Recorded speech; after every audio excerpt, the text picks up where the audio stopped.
You are at a different level of involvement if you come later. And and that's not a bad thing. It just is a different thing. And the early folks into who were involved in the building of the community, and one, I'll speak in terms of community. Mm-hmm.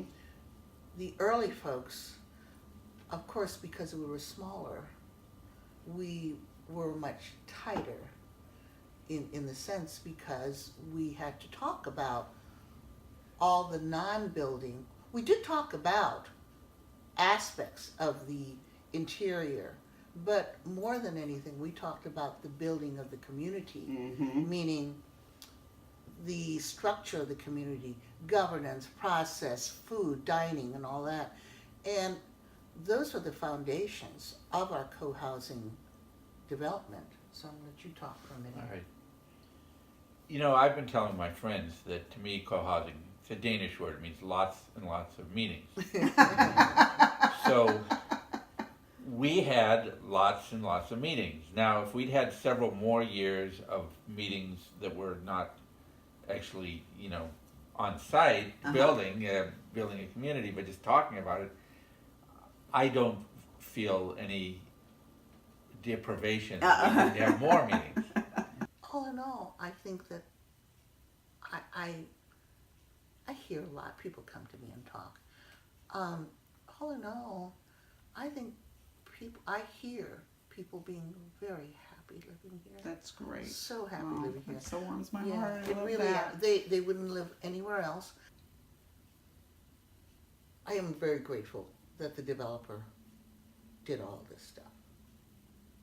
And for the most part, the early folks did have the opportunity for a couple of things. One, and this was a biggie for us, was that we were able to come in before it was built Mm-hmm.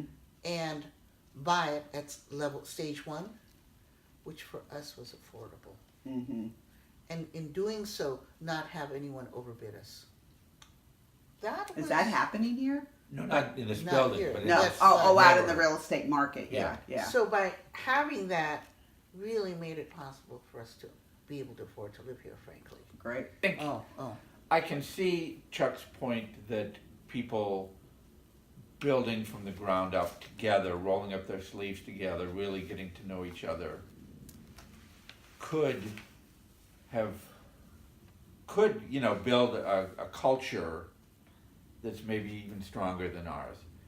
But again, I think people they only care about what they care about, and so to anticipate Can I have this? No, I'm Oh, sorry. okay. to anticipate, how are we going to work out tandem parking in the garage because that's all the room we have, or Mm-hmm. do we want our meals organized, or do we want to do them free and potluck? Do we? Hey, thanks. Yeah. I was listening. So, All right. Mm-hmm. Would a lot more talking have clarified things and gotten everyone on the same page? I'm not sure it would have, but it might have. That's sort of what you alluded Okay. to earlier. Yeah, just as another example, we talked a lot about pay and play. We talked a lot, Uh-huh. and it was important. The concept said it's important for everyone to contribute. Mm-hmm. And what if they don't? And I think what we decided is we would count our hours and see how it went.